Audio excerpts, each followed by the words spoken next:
こんにちは。東京限界多肉です。いよいよ夏になりました。多肉植物にとって一番苦手な季節が夏です。去年は私もいくつか星にしてしまいました。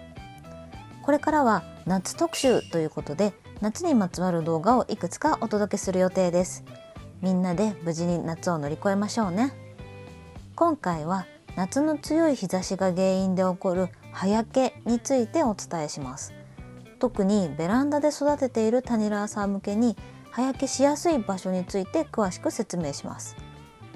以前私の多肉も葉焼けしたことがあるのですが、最初は葉焼けだとは気づきませんでした。なぜならちょっと意外な場所に置いていたためです。油断していました。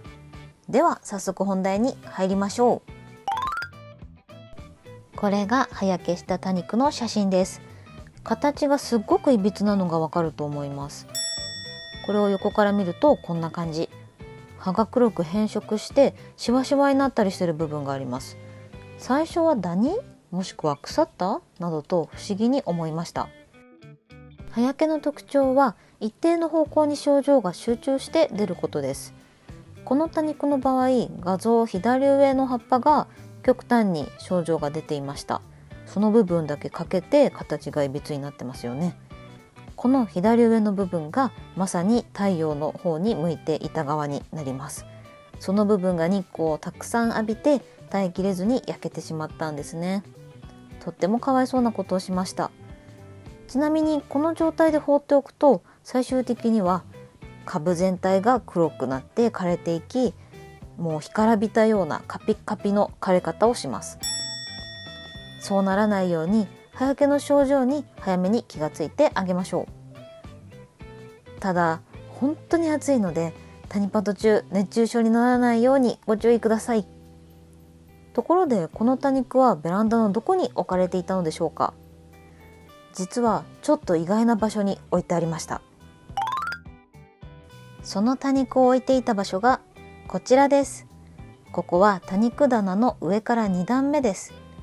棚の一番上が一番日光を浴びそうなのに意外じゃないですか？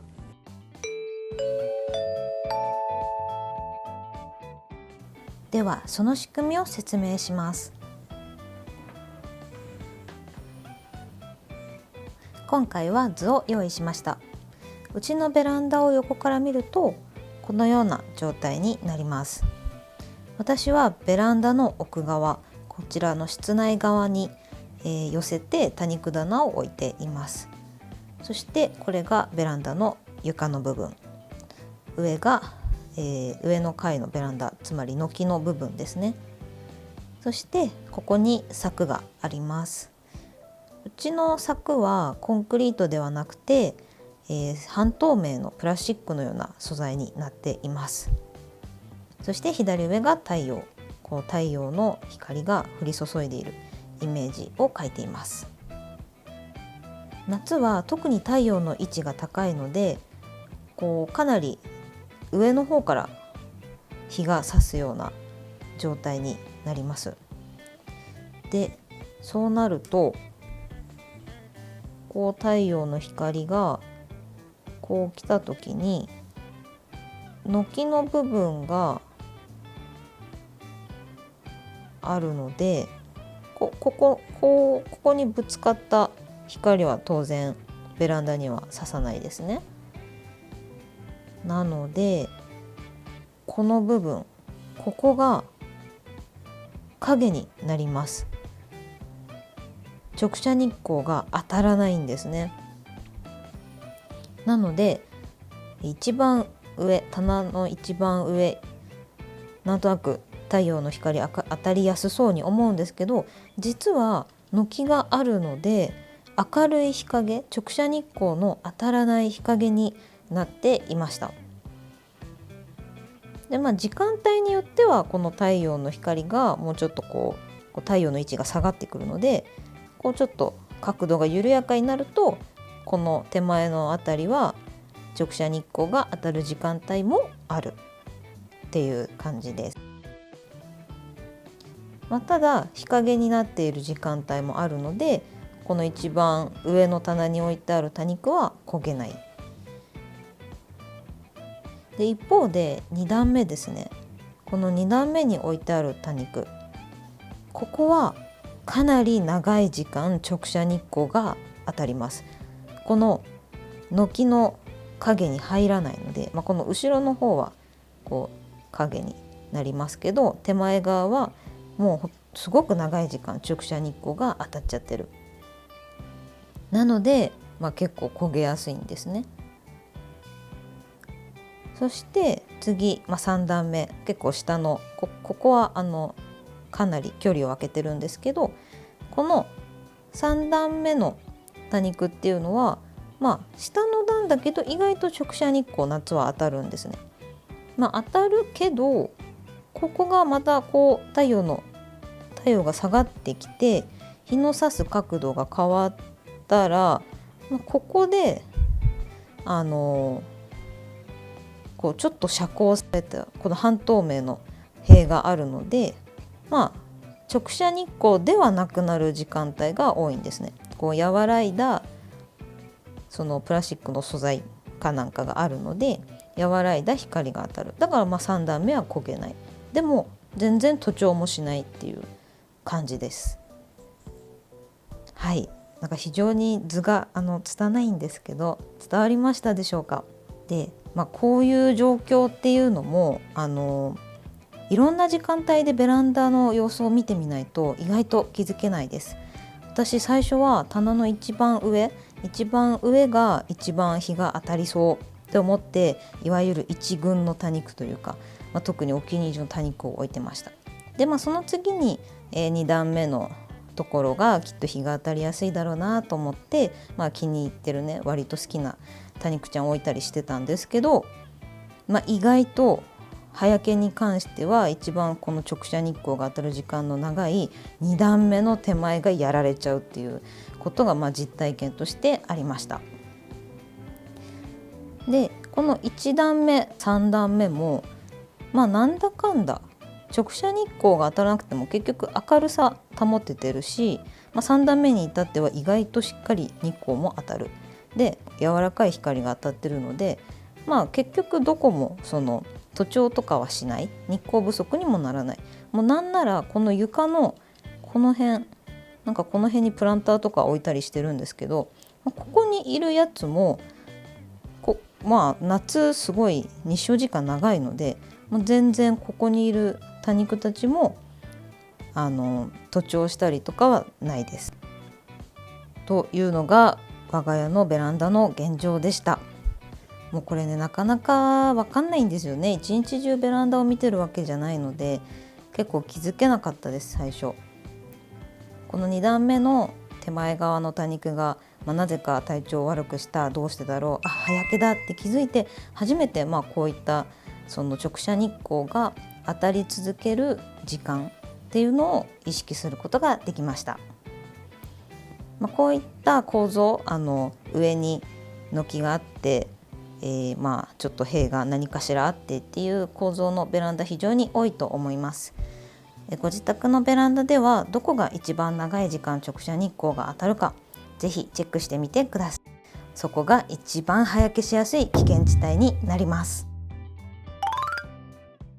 では続いて一番危険な場所は分かった。でも具体的にどうしたらいいの？そこに多肉を置いたらダメなの？と疑問に思いますよね。回避策はいくつかあります。まず1つ目、遮光する。これは皆さんよくご存知だと思います。直射日光が当たらないように、何か遮光ネットとか不織布とかを、設置すれば日光が和らぐので葉焼けは当然しづらくなります。で2番目、水やり。これ夏は樹れたりするので水やりするのにちょっと抵抗があるかもしれません。ただ水が足りていない葉っぱ、葉っぱの膨らみがなくなってきてペナペナしているような、柔らかくなっているような、そういった水が切れてる葉っぱっていうのはその分葉焼けしやすくなります。なので夏に水を切る方は特に注意が必要ですね。私は天気と相談しながらにはなるんですけど、なるべく夏も水をあげるようにしています。本当にもう暑いですし、どんどん水がすぐ蒸発してなくなっちゃうので、あんまりがっつり大量にジャブジャブってわけではないんですけど、少量頻回というか、隙を見てなるべく水やりをするように心がけています。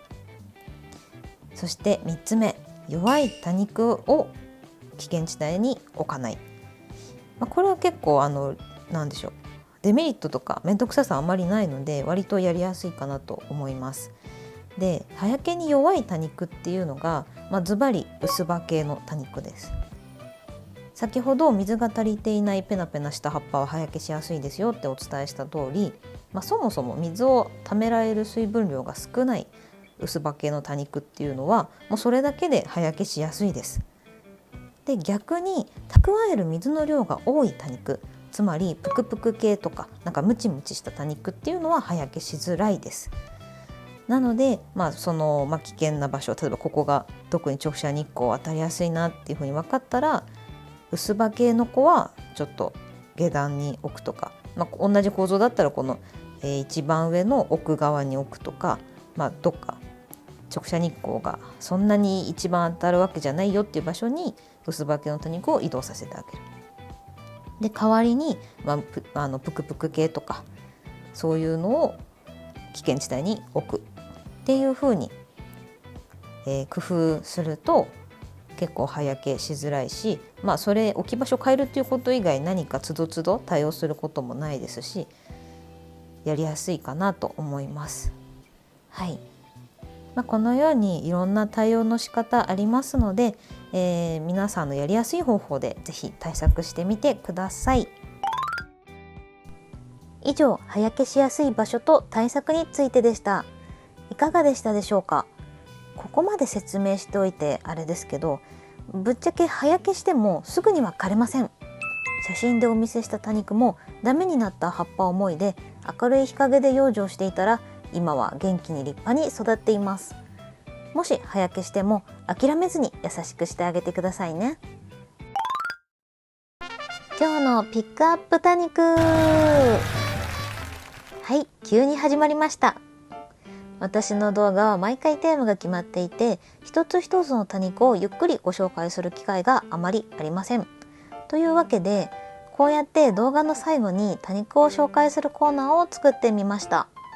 これから可愛い多肉ちゃんいろいろ紹介していきたいと思います。記念すべき第1回目はこの子です。リエール苗のシャーロット。私のコレクションの中でも特にお気に入りの多肉ちゃんです。夏でも赤い姿のままなのでついつい目が止まっちゃいます。冬になるともっと真っ赤に紅葉しますよ。今はプレステラ90に入っていて、かなりむっちりしてきています。ちょうどいいサイズ感なので、この子はこのサイズのままキープしようかな。育てやすく見た目も安定して可愛いので結構人気がある品種だと思います。もし園芸店で見かけたらぜひチェックしてみてください。いや、本当に可愛い。もう本当に可愛いです。この葉の裏側の赤、今の季節はちょっとピンク、そして爪も控えめにチュンとしてて、結構本当育てやすいので初心者さんにもおすすめしたい可愛い子ちゃんです。このチャンネルでは庭やハウスがない限界ギリギリのベランダでも多肉を楽しむ方法を発信していきます。ちょっとでもいいなと思ったら高評価、チャンネル登録よろしくお願いします。また皆さんのコメントが本当に励みになります。いつもありがとうございます。今回もご視聴いただきありがとうございました。また次の動画でお会いしましょう。バイバーイ。